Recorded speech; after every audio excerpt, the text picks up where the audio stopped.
Rotarian doctor Venkateswararao, Venkata Padma hospital Vizianagaram. అందరికీ నమస్కారం. మన యాక్చువల్గా ఇండియాలో ఎంత ఫారెస్ట్ అవసరము to maintain the ecological balance అంటే మనకి 33% మన మొత్తం total land area of India తీసుకుంటే దాంట్లో 33% 100% మనకి ఫారెస్ట్ ఉండాలన్నమాట, అడవులు ఉండాలి.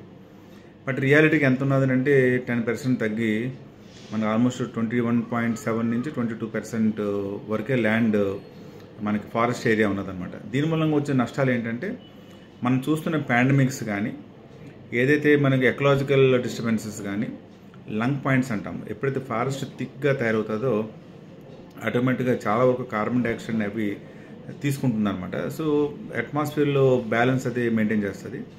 నెక్స్ట్ ఏంటంటే రివర్స్లో ఏదైతే ఇసుక తయారవడానికి కరోజన్స్ ఏవో ఉంటాయో ఆ కరోజన్స్ని కూడా మనకి ప్రివెంట్ చేస్తాం. అంటే వర్షం పడినప్పుడు మట్టి అంతా కుట్టుపోకుండా కూడా ఫారెస్ట్ మనల్ని కాపాడుతుంది. సో మన ఫారెస్ట్ని మనం ఎలా కాపాడుకోవాలి, దాని జోలికి వెళ్ళకపోతే చాలు.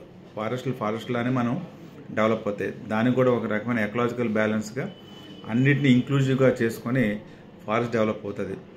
మనం సో ఈ విధంగా మనం ఎప్పుడైతే చేస్తామో మన ఫ్యూచర్లో మనం ఈ గ్లోబల్ వార్మింగ్ నుంచి కానీ, ఫ్యూచర్లో యానిమల్ ఎకాలజీ మనం మెయింటైన్ చేయడం కానీ, మిగతా చాలా చాలా factors, even water contamination, air pollution, water pollution, what not అన్నిటిని కూడా మనం తగ్గించుకునే వాళ్ళు అవుతాం. కాబట్టి అందరూ కూడా విరిగా మొక్కలు నాటండి.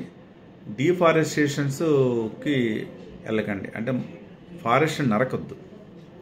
మన మొక్కలు నాటపోయినా పర్లేదు, కానీ మొక్కలు నన్ను చంపడానికి ప్రయత్నం మనం చేయకుండా చూసుకుంటే మనం చాలా దేశానికి ఎంత మేలు చేసిన అవుతాము. అందరికీ నమస్కారం.